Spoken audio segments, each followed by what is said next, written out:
Jai Hind, all youngsters of NCC from Alfonsa College and their training faculty. First of all, let me congratulate you all and your faculty for being motivated enough to join NCC and give training to the youngsters to build up a strong nation in the coming times. And you are the last line of defense as you are transforming yourself from civilian to uniformed forces. This is your first step, and we need more of the people like you, and every school and colleges should introduce NCC as a compulsory subject. That is what we see after so much years of serving in the defense forces. So that motivation level is required more. When competition is more, the more quality we will be seeing at the forces. So recently you have seen the Agniveers and all those new pattern of introductions into the defense forces. Still the old one exists there to guide the newcomers like that. The NCC is the first step for a strong nation.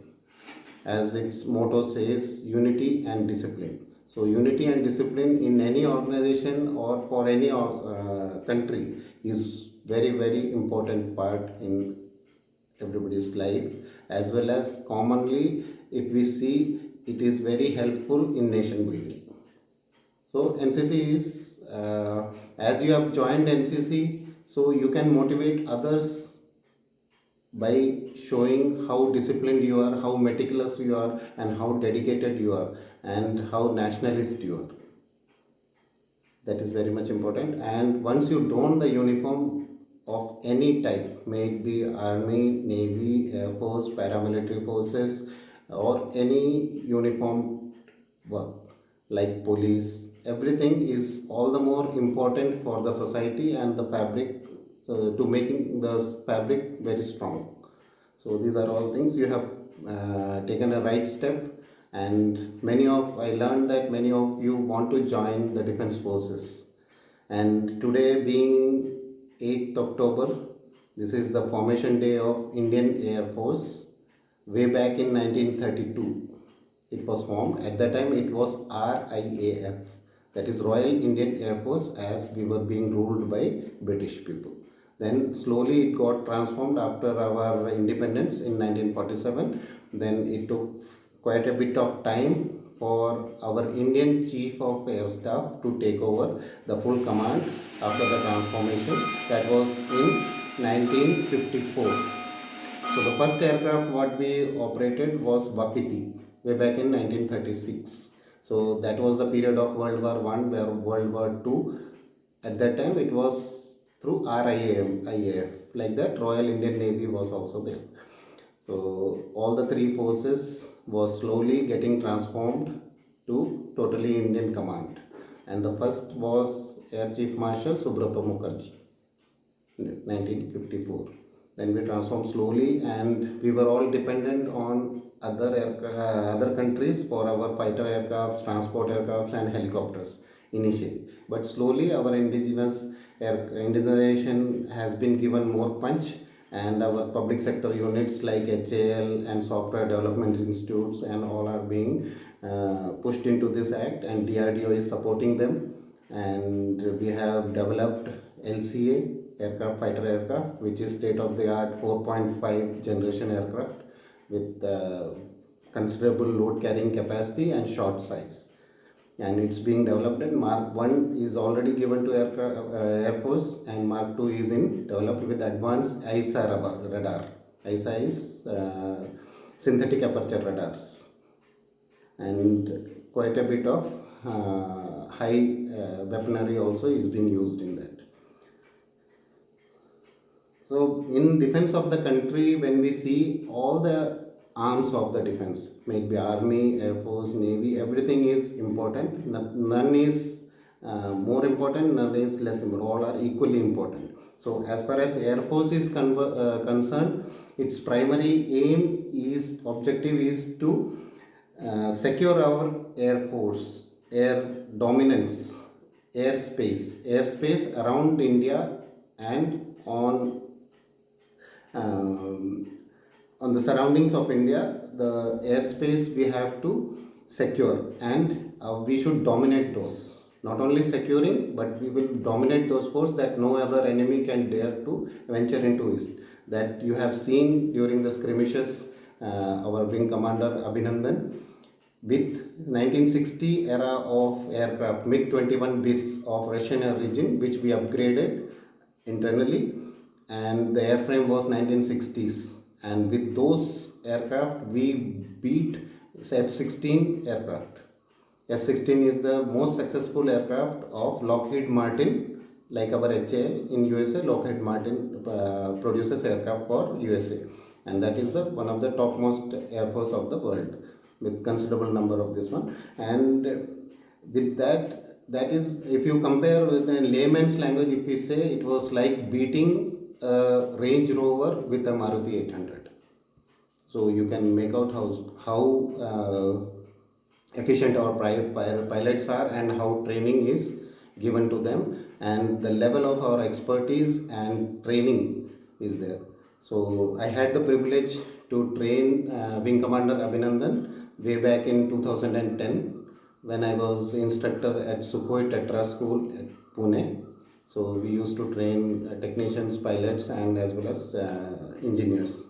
So pilot used to get some technical aspects also they should know. So they were being trained by us. And if we say we operate many types of aircraft, namely shortly I will be telling all those things. Like we have transformed from MiG-21. They have got many variants, out of which MiG-21 Bison means upgraded one was used by Wing Commander Abhinandan. And we got Paramveer Chakra Nirmaljit Singh Sekho in war. And MiG series we have, very shortly I will be covering up. Like MiG-21 series we have MiG-23, MiG-27. MiG-23 and MiG-27 are bomber versions, low flying to avoid the detection by radars of the enemy radars. So we are operating that. Then you can see MiG-21, 25 here, and on which I work. That is a photorecce aircraft, reconnaissance aircraft. So it will take photographs from the height of like 32 kilometers. It will go to stratosphere. So all the pilots used to wear all the equipments like a spacecraft, because at that there is rarefied atmosphere and pressurized. It should be pressurized, including the helmet. Total things was pressurized.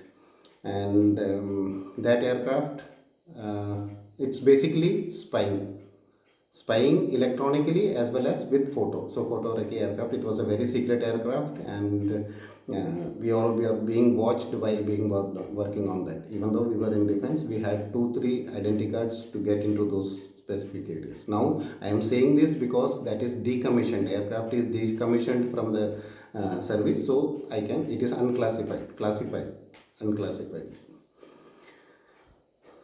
Then we have Rafale. Of late we have purchased from European country Rafale aircrafts. It's state-of-the-art one. And LCA we are developing. AMCA it's in project. AMCA aircraft. Jaguar we have. Then coming to helicopters, we have Cheetah, Chetak, ALH, Rudra, Mi series of Mi-17, Mi-26 attack helicopters, all those things. Then we have surface missiles. You can see, like surface to air missiles, S-400 missiles, that you can all go through in net, that what all it is. So little bit of you will get an idea of that. So it's very important thing. Like if you see, Israel war is going on now. It is fighting war with others. So they have Iron Dome protection system from other missiles. So we have S-400 and SAMs to protect our things. So many more things are there which is under developments. Then we have early warning system. Like if somebody takes a missile, launching missiles and all those things, assets are there with Navy, Air Force. Considerable number of things are there to detect early and take corrective actions and eliminate those threat to them. Then PC-3 Orion is there. Then if we talk about the command structure, the general command structure in the country of Air Force, then we have 7 commands like WAC Western Air Command, CAC Central Air Command, then SWAC Southern Western Air Command, then Southern Air Command SAC, then Training Command and Maintenance Command.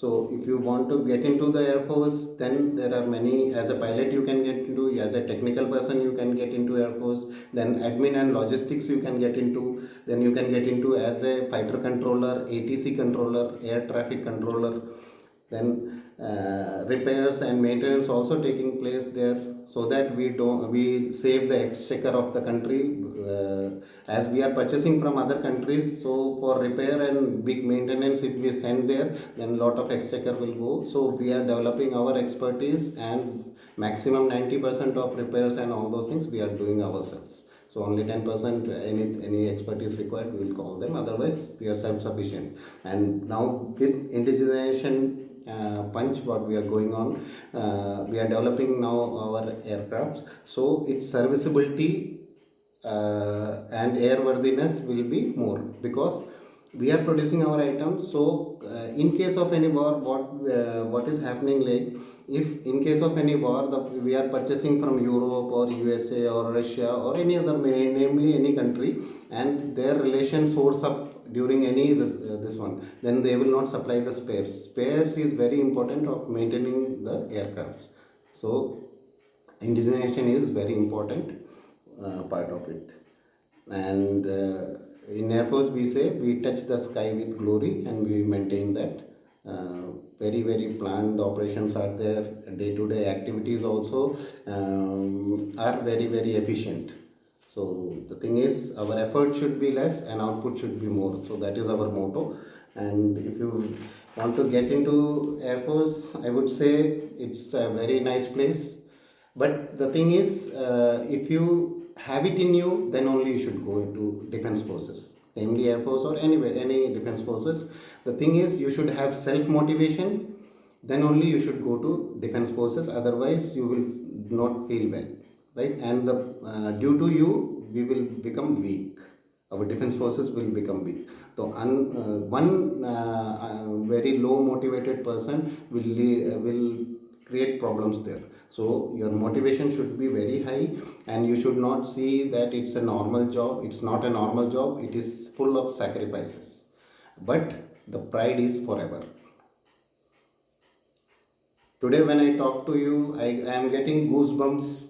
Why? Because what we have done there, that many of the things in adventure and very high risk things, that is a part of our life.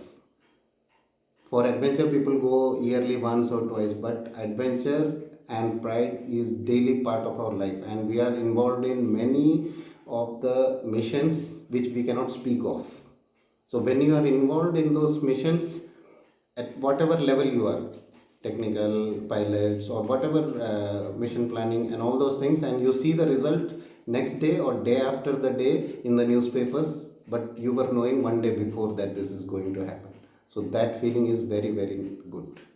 So main thing is that motivation level, what I say is, should be very high. Never join Defense Forces just for money and perks. That are all spin-offs of what you have done. But the main is you should be dedicated to the motherland, and the rest all things will be taken care of. And if I talk with monetary, because in contemporary ways everything we need money for that. But now it is very better, as India's economy is going up. We are almost reaching the third economy in the world. So slowly it will be improving more, and it is always a greener pasture. And your responsibilities you keep on doing, and you will be taken care of.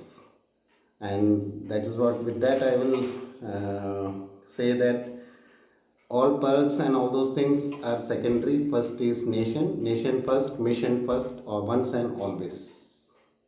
That's all. Thank you all. Jai Hind.